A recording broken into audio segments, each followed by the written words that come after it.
Ке повторам повторно, како и изминатите 2 дена, останувам на се што сум кажала до сега. И немам намера да воопшто да одговарам на прашање што веќе сум ги одговорила. Што се однесува до финансискиот извештај, тоа е што е напишано во него, други информации нема да дадам. Што се однесува до прашањето од господинот Муковски, за Муковски, кој на кој начин во периодот од 2008 година до 2015 година прислушувал во Република Македонија е содржано во предметот пуч. Сега ќе ви објаснам, во меѓувреме од Сабале ги извадов сите податоци во врска со предметот, како одеше, откако беше превземен од страна на специјалното јавно обвинителство и што работеше судот во целиот овој период за да не се одржи предметот, па вие заклучите сами кој е крив.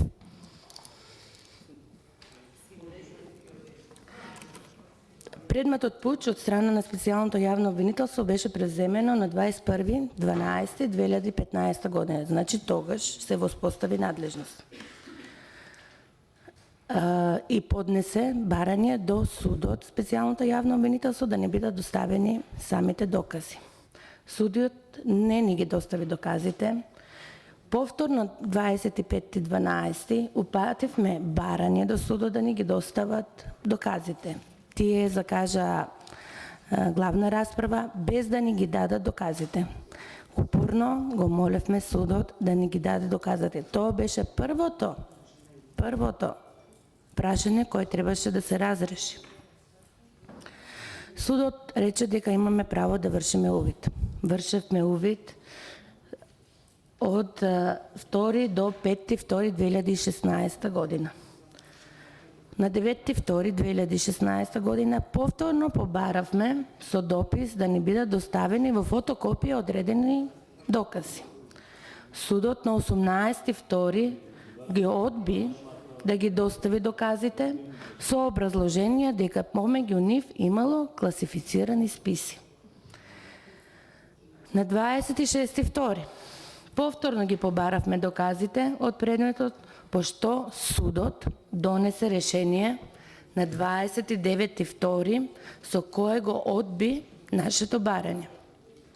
Ние на тоа решение се жалевме до апелационен суд.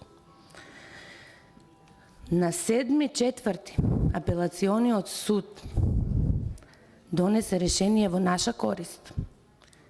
Знаете како го учеше основниот суд, кривичниот суд?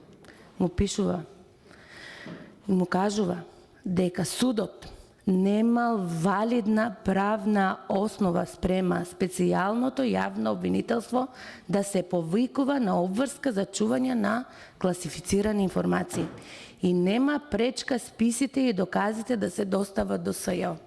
Тоа е вистината. Ова решение кај нас е доставено на 15.4, односно истиот ден кога судот ја донесе одлуката. На 5.5.2016 година, бидејќи судот, основниот суд или кривичниот суд е многу далеко од апелациониот суд, тој го патуваше таа одлука, значи на 5.5 специјалното јавно обвинителство повторно се обрати до судот согласно решението на апелационен суд да бидат доставени доказите до специјалното јавно обвинителство.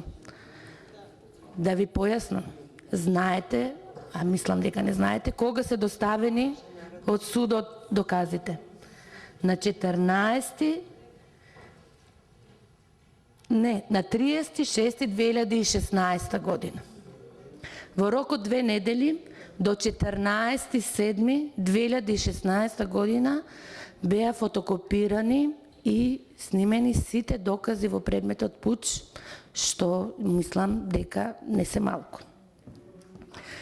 Да сумирам, се изгубија повеќе од 6 месеци, може би и повеќе, во овој период во кој можеше да се заврши главната расправа по овој предмет. Прашувам, дали парламентот има намера да праша кој е виновен да ја праша председателката на Врховен суд и судскиот совет кој е виновен за ова одлагање на предметот. И тука, може би, како што вели господинот пратеник дека мојот предмет е штур, ова не го напишав во интерес на сите нас да не се срамуваме од нашата работа. 6 месеци еден суд да не постапи по едно барање за достоверни докази е срамота. Благодарам.